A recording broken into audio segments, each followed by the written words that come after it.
Alrighty, guys, welcome to Truth Noir. We're going to kind of do a little bit of hodgepodge, meme-tastic episode, but we also wanted to talk about the commons this time. Not, common law or common, the commons, the things in this country that should be free to use and available to all the citizens of this country. Some of which are, many of which are not anymore. And there was a guy that had a lot to say about these commonly held institutions, structures, things in general. Resources, yeah. And that person was Ralph Nader, who has been pretty marginalized recently. I haven't heard anything from him in quite a long time, but he has actually been very active, writing books, speaking, not running for president. He's been doing other stuff with his time, and so I'm joined here by none other than, numerous time guest host, fellow concerned citizen, yes, concerned, and disciple of Ralph Nader, Mr. Dirk Beechum. Thanks again, buddy. Sure. Well, thanks for having me on the show. It turns out that I have to let Dirk talk about Ralph Nader once in a while because that's the only way I can get him to, wear a shirt and tie. And, I think it kind of spruces up the show a little bit. So he's my hero. Did you know that? I gathered from all the numerous times I mentioned him and the collection of books that you recommend to me. And yeah, I've read. This is maybe his fifth book I've read, and then I have. Right on. He makes about 3 radio shows. He might be up to 4 a month now because was picked up by more radio stations. But he has a Ralph Nader radio hour. Oh, cool. So you can listen to that on the internet, RalphNaderRadioHour.com.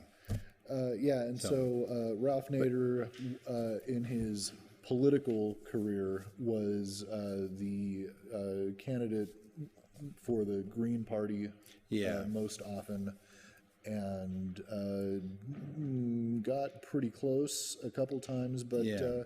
We live really in kind of a two-party political system, and no one from a third party, with the exception of one person, and that was Mr. H. Ross Perot. He was the only one ever invited to come to a presidential debate from a third party. Yeah, and that proved to them that they should never allow that again, because every time Ross Perot opened his mouth, he showed the similarities and there was more similarities between the Republicans and Democrats than dissimilarities. So ever since then, no matter how much Ralph Nader or anyone else asked to be involved in these debates, they would never allow anyone because they would break the spell that we're under, and that is, there's this big 2 parties and they're both fighting for us in different ways, when in fact they have so much more in common. And so anyway. Yeah, I mean, there's still some glaring differences, but yeah, I mean, for the most part, there's not that person there anymore that's actually going to radically change something in a way that would actually start the process of, getting things back on track. The only time this election, to go off on another thing, is we might see the biggest vote-getting third-party candidate ever is if Bernie Sanders doesn't make it as the Democratic nominee. I've heard a little bit of talk about that. Yeah, there's a big push to get him to be an independent, and in that case, he would be far more than Perot or Nader, even, people said that nationally they 10% wanted Nader, but when it came to actually doing the deed, people always shy away. So it was 1% in 49 states and 3% in California. But with Bernie, I think there's such a fervor. Seems like and he's an getting anger. a lot more traction. Yeah, and also there's that weird thing going on. It was going on with Trump, and even Trump mentioned it going on about Bernie, which is interesting because it's so obvious even to him that Bernie, in a lot of the states that he didn't get more delegates than Hillary, got more of the popular vote.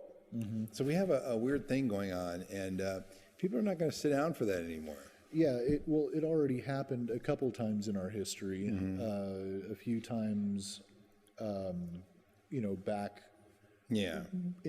further in the past. But then most recently, obviously, that was when Al Gore won the popular vote. Yeah, and still somehow lost to Bush, which come to learn that the late not so great Antonin Scalia had a fair amount to do with. Yeah. But anyways, on to the topic of the show. I think we were going to talk about the commons first, and that's something that a lot of things doesn't get talked about a whole lot, that we should be getting a hell of a lot more upset about, because it's these things that we should all have the right to enjoy for free that are a lot of times being systematically denied or only accessible at expense. And so go ahead and share a couple of those. Right here, should I show them the book? Yeah, sure. Right. So we're kind of showcasing this one a little bit tonight. This is from Ralph Nader. It's called Unstoppable. Dirk is more familiar with it than myself, but the topics in it are, more apropos to the subject tonight. But look into the things, Ralph Nader's had to say. You may not agree with a lot of it, but it's probably a hell of a lot more honest and issue-driven than what anyone else running for president's talking about. So, yeah, I'll just tell you, the book is called The Emerging Left-Right Alliance to Dismantle the Corporate State.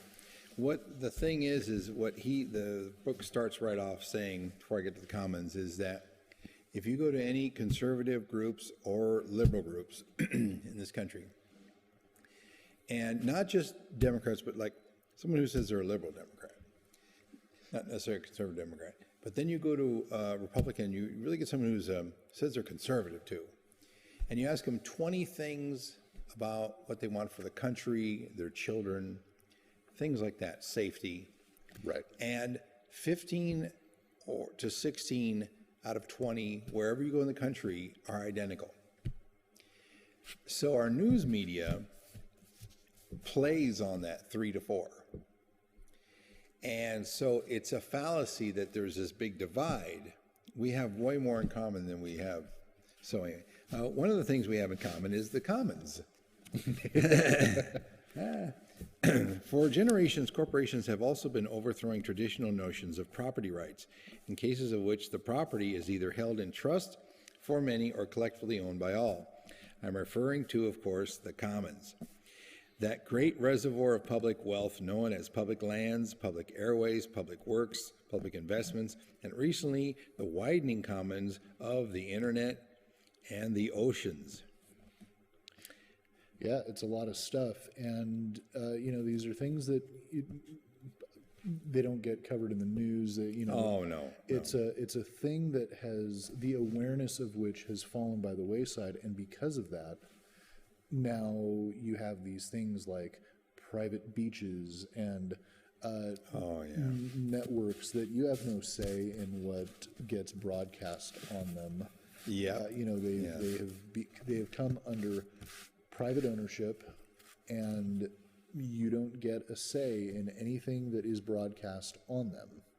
Yeah, and also getting to the private beaches, you brought that up. In California, particularly Malibu, I heard this 20 years ago, this statistic, that about every 2 years, the United States government, and it costs them about $20 million, and this is 20 to 25 years ago, has to come and bring in new sand to replenish and refortify the beaches along Malibu, just Malibu area. And yet Malibu people are using tax money to keep their property so they don't just wash in and they have to move away. They get to keep their little paradise. And yet they do all these dastardly deeds to keep people away from using the beach. Even down to fraudulently marking the streets as inappropriately posting signs, putting locks on the gate, gates, chain link gates to beaches to stop people from going there. Another cute one, and I discovered this. I heard this about Malibu. I read about it about 6 months ago, and it was horrible. David Geffen, the big guy who I think he's the guy that hangs out with Elton John.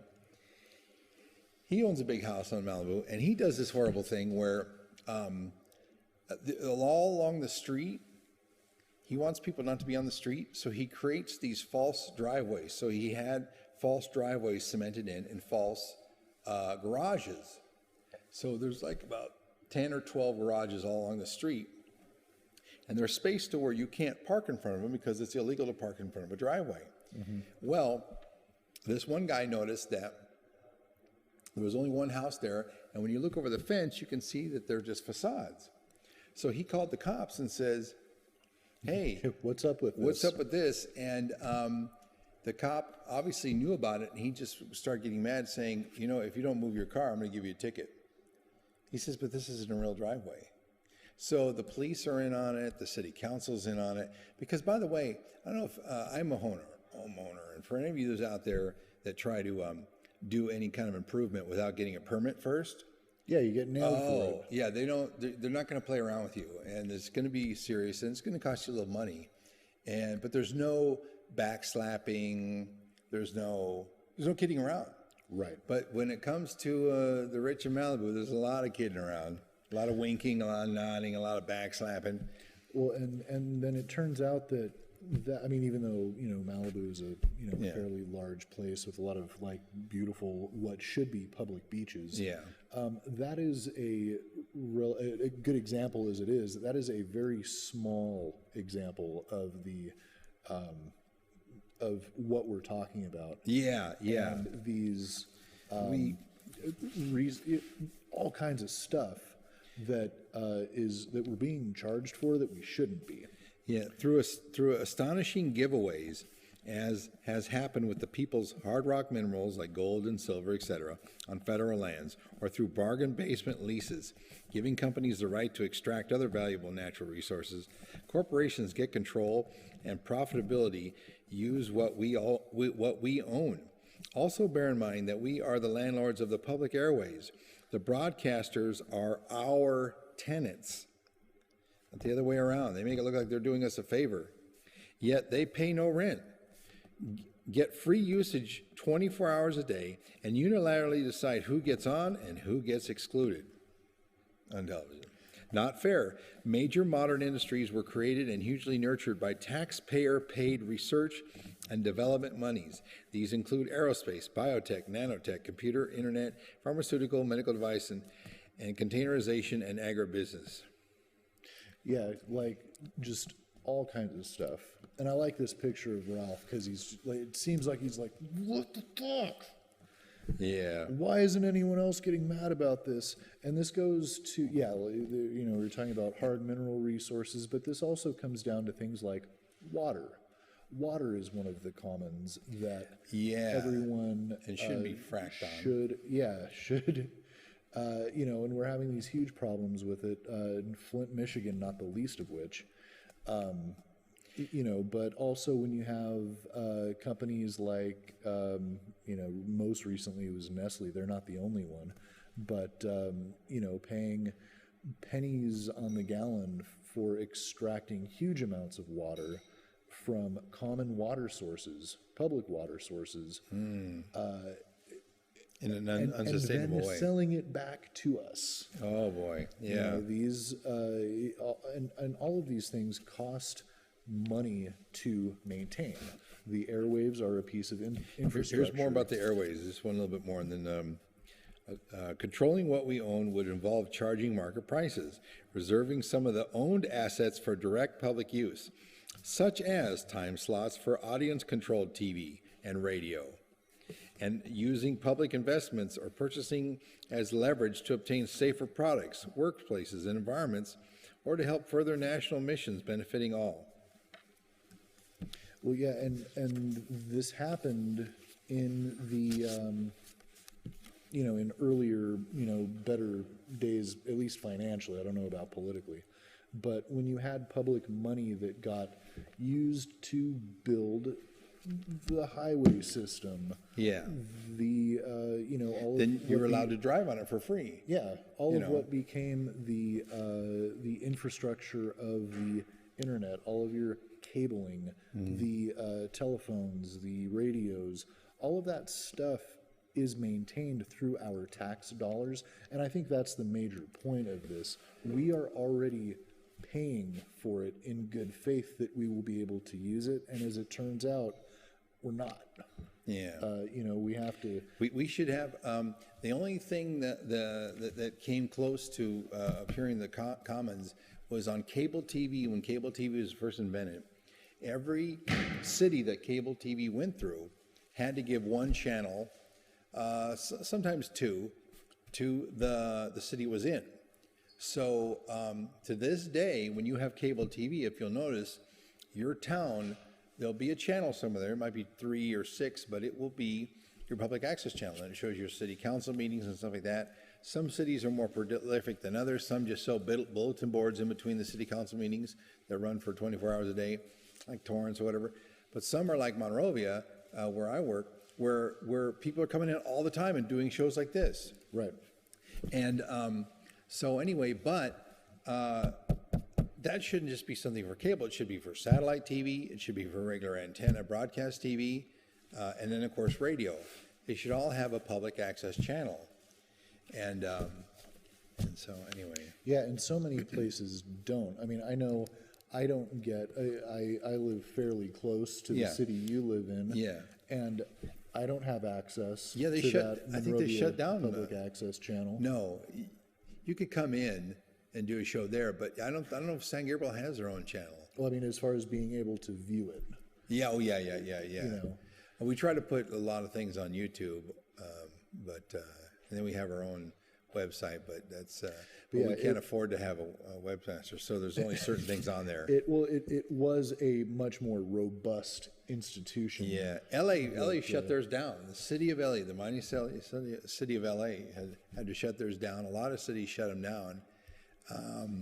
So anyway, yeah, it's sad, but see, how are we doing here? We're doing good.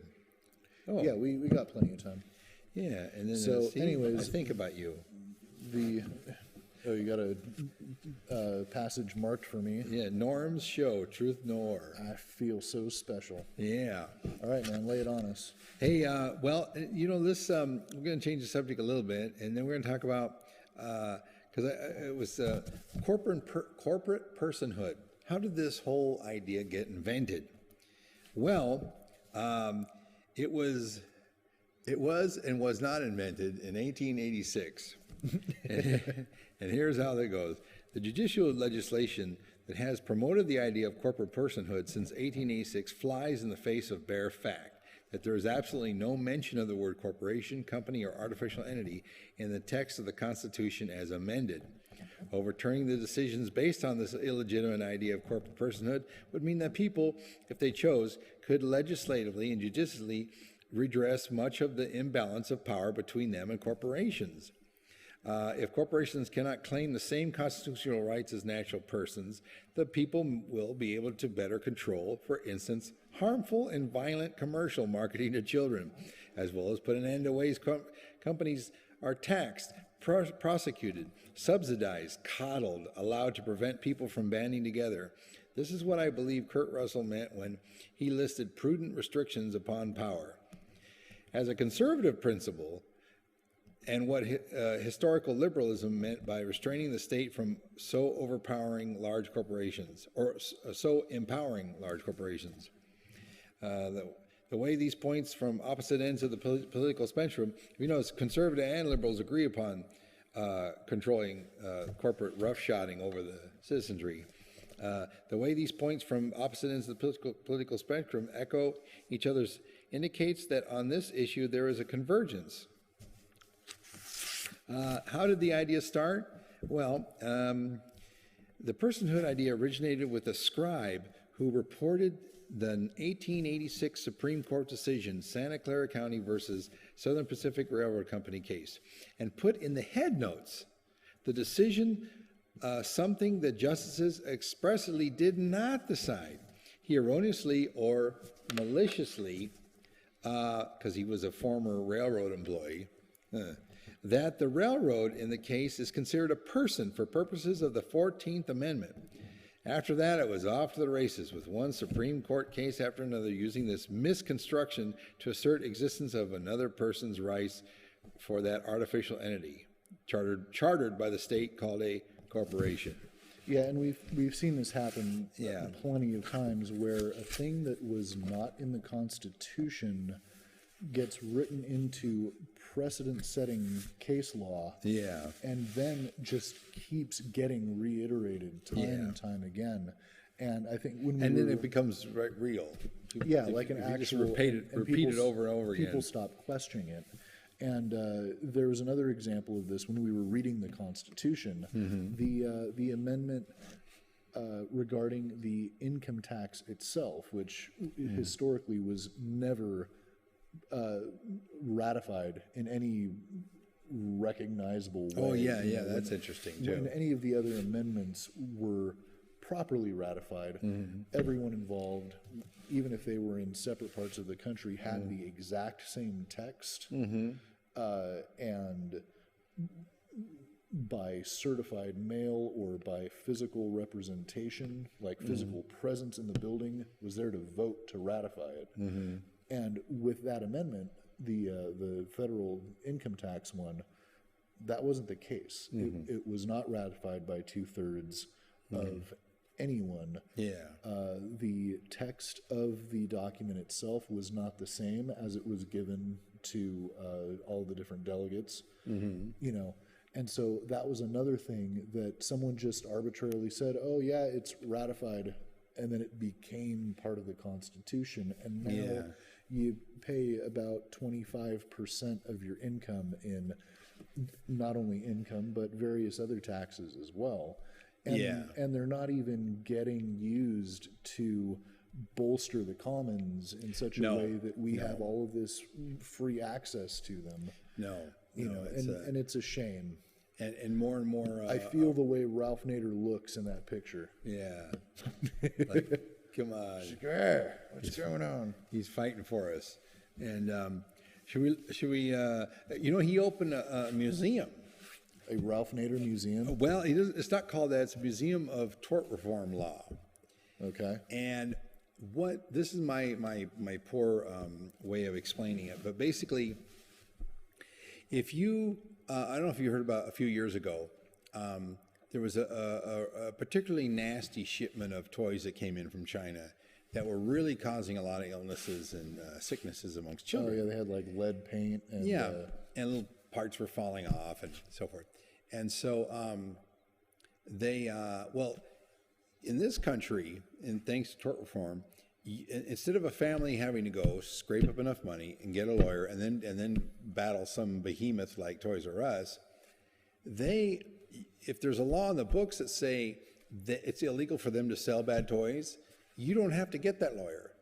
You call a number, and there's a government agency, and they go and they fight on your behalf. You mean an actual government agency that actually fights for the workers? And this actually is one of this is one of those few times where the government was still working, because as we know, it's kind of leaning more and more towards corporatism, but it's still not there yet, because obviously we're not like China or Uganda or something, but we're anyway. So parents were able to call up this agency, and Congress was said, yes, you gotta take the loss, Toys R Us. and they had to take the loss. They had to clean up go to all the stores and take all those toys out, the ones that didn't pass the muster that they were supposed to catch. Right. And it was their fault that they didn't catch it. And then they had to take the loss, and then they had to pay some of the medical bills of the children that were hurt. It's one of the few times in recent history that, you know, justice was served. And that's what tort reform is all about. If you make a car and you know that you didn't put the airbags in right or whatever, well, the guy who gets injured doesn't have to go get a lawyer. He goes to an agency, and that's why poor people in this country can get a little bit more justice than, say, poor people, say, in China or some other third world country, because they would have to go just get a lawyer. And if you couldn't get the 10,000 American dollars because you make only $5 a day to get that lawyer to go into town to fight the guy who hurt your kid, well, then you're not going to get justice. Right. So yeah, absolutely. So it's easy for a rich person to take advantage of a poor person in a country like that. And it's simple things like that, because I mean, you hear these stories about, like, Aaron Brockovich in the town of Hinckley, California, when the water was poisoned. And it was an oil company that was drilling there. I forget the exact specifics of it, but it was a huge corporation. And their operation poisoned the drinking water. And kids were getting born with birth defects, and people were dying of, like, these really weird illnesses. And they had the water tested, and it was toxic. And the company was like, "Oh, we didn't do anything." It was like that when we found it, and that's what you hear very often, throughout the, whatever. We have this thing going on in Flint, Michigan right now, where, and it's not just there; it's in a bunch of different places. And it's not just the water; it's all kinds of stuff that's going wrong. That there seems to be very little representation for. So they fired a couple guys with Flint, and they slapped a couple wrists. Well, hopefully some more action happens. I don't know, but anyway, so they because there's supposed to be some. They did fire a couple guys for.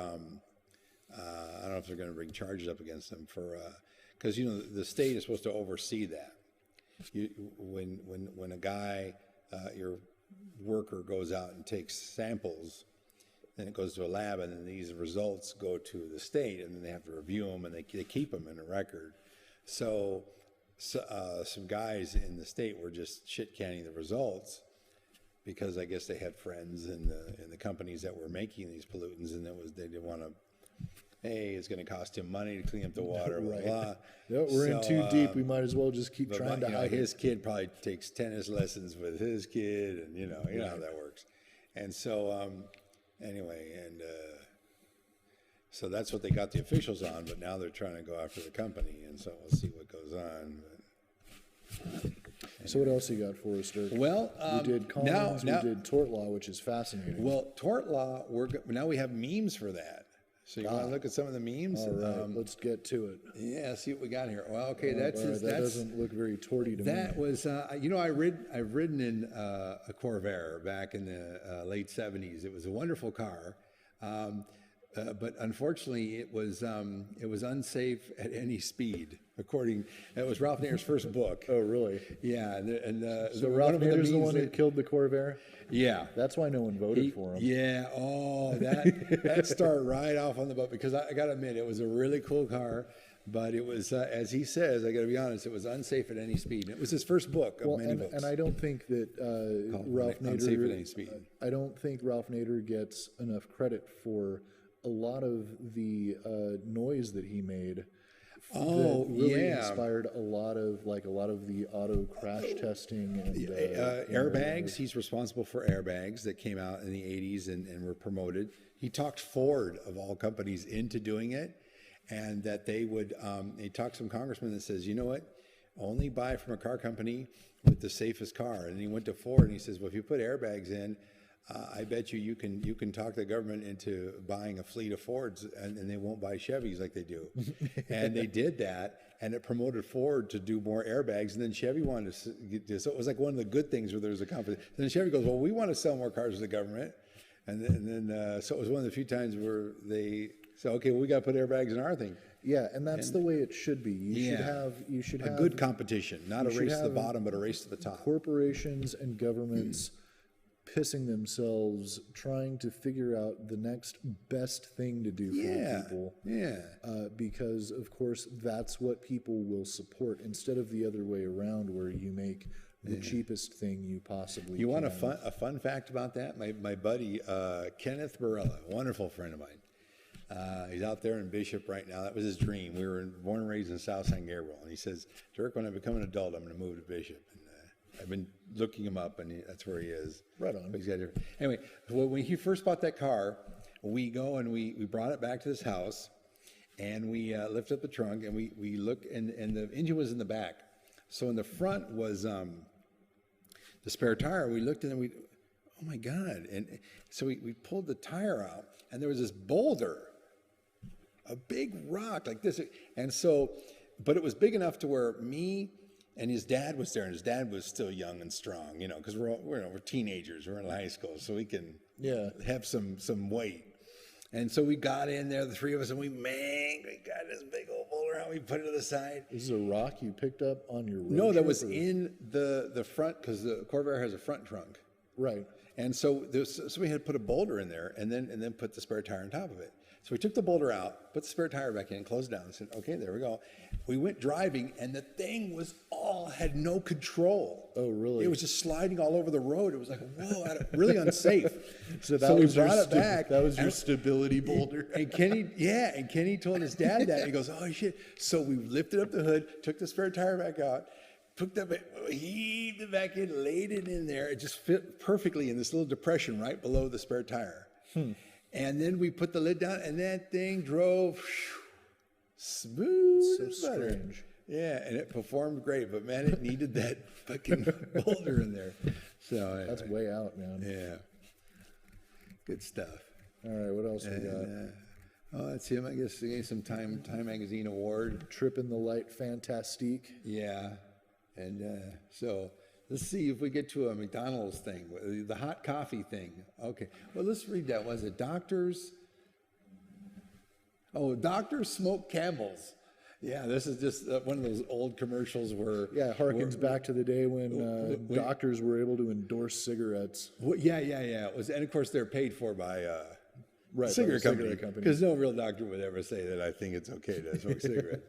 But this is the stuff that, people... that came before Ralph, and Ralph himself when he was young would fight for. And then the counter ad was the one on the right with the gun with instead of bullets, it's got cigarettes in it. Right. So anyway, it's a good one. And then,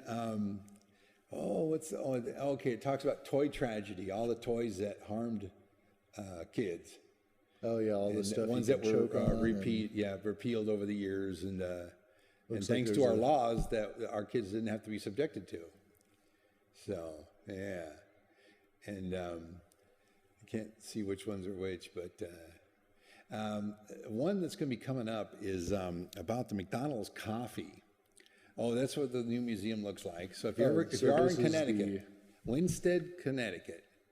And there we go. So American Museum of Tort Law. Now, we need to get we need to get Adam Papagon to go there. You know why? Why is that? Well, he's kind of famous to have gone to all these little weird shops and museums throughout the country. When he ever travels, he goes and sees things like, So we'll have to tell him next time he's over there, do a boondoggle. And of course, I might have to go just because it's my heroes thing there. And yeah, no, it sounds like because I didn't know that that's what it was called, tort law, but it's definitely a very necessary, right of the people that we need to be aware of and maintain. Yeah. Because no one has $5,000 to spend on a lawyer to retain them for a couple weeks. No. So, yeah. And one of the scandals also, this also talks about when we get to the McDonald's hot coffee thing, that was one of those scandals where, and you guys can read up more on it. Oh, here we go. Yeah. There was a woman she was lambasted. I remember it when it happened. God, it was like 20 years ago. She was lambasted in the news for being a fool and whining and complaining that she got hurt by coffee. And it was all her fault. That's what the news kept saying. And why do we have these stupid laws where people can go up to a company and sue them? You know, people are sue happy. It's too easy to sue. Well, the fact is it's too hard to sue. It's very hard to sue, especially any big company. And it's the exact reverse. It's a lie. Right. And the fact that McDonald's had spilt coffee on many people. And the reason why their cups are so good nowadays is because of tort reform law. Right. The reason why you can drive around now with a cup of McDonald's coffee and it doesn't spill is because people fought for that. And McDonald's didn't build it out of the kindness of their heart. Somebody fought them for that. Well, yeah, no, I mean, they have to be forced to not cut these corners and, actually be careful.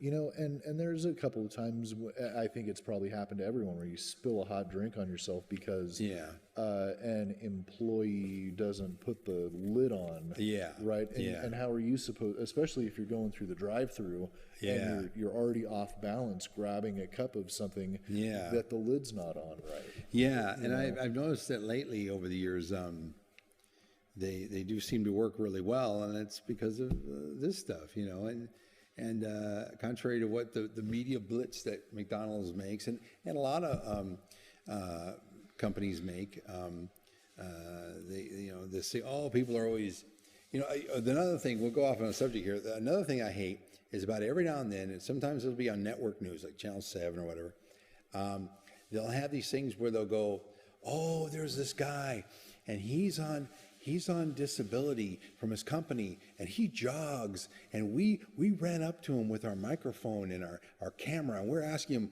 we see him doing push-ups in the hills of Mulholland outside of Van Nuys, and he's been on he's getting disability checks from the government, and there's this big thing, and I'll be sitting with a lot of friends of mine going, yeah, they gotta get those guys. There's like tons of them, and they're all sucking all our money. And I was like, you know how often that happens? It's like almost nil, and it's getting even. It's so rare that there's these people there, but they want you to go and vote, because they always bring it up to a vote every now and then. Right. That we need to have caps, so no matter what a doctor does to you, you can only get so much money. In California, ironically, one of the things, we may be better in a lot of states, but we're the worst when it comes to medical malpractice from doctors. If a doctor permanently disables you, you get a lump sum of $250,000, and you can't get any more. And if you spend that all, and say if you're young, and you might go through that in a couple of years, because you might have to go see other doctors and things like that, because they're not going to pay for that, by the way. That $250 has got to last you for the rest of your life. Why? You're going to go through that in a few, like in a year or so. And now, trying to fix the things that someone else did to you. So it's pretty draconian, and they kept trying to pass this as a national law, because most states kind of woke up from that. They're like, oh, that's horrible, And there's a lot of children that I've read articles on that were, their parents are like going, yeah, after I got my check for $250,000, after a couple of years, now I got to go to Medi-Cal to try to take care of my kid who's now like, because some doctor screwed up, and they proved it in court, but the doctor doesn't have to pay for it, and not to mention it's hard to take away their license even if you prove it, So it's not like it's. And this whole thing about medical insurance, doctors always go, oh, you can't believe the medical insurance I got to pay. All right, first of all, medical insurance, if you're a doctor who pays a lot of medical insurance, you're getting ripped off, because medical insurance is not like car insurance. Car insurance pays off a lot. And it's much, especially in California, ironically, that's actually the most virtuous of our insurance. And we're the most virtuous of the states is car insurance, thanks to Prop 103. And there's a very big correlation to what your premium is and to what they have to pay out.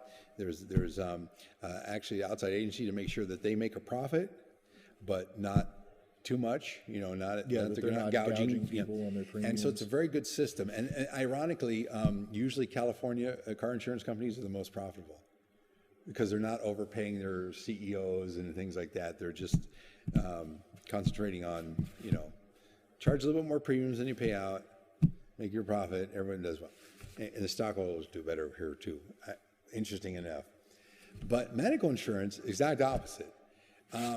They're charging, there are some doctors that are getting gouged, but they never pay out. Or they rarely pay out. They sometimes do. But, if you're actually doing your job if you're a medical insurance insurer, that's where you want to be in. Well, that's the money, because that's easy money. I see it all the time in, working in a pharmacy now. It's like my day job.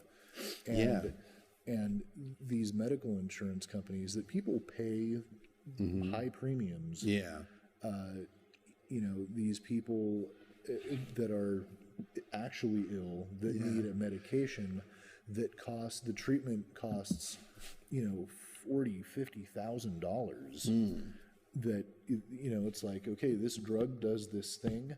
I have this illness that will be treated by this drug. And the insurance company, in most cases, will just arbitrarily be like, nope.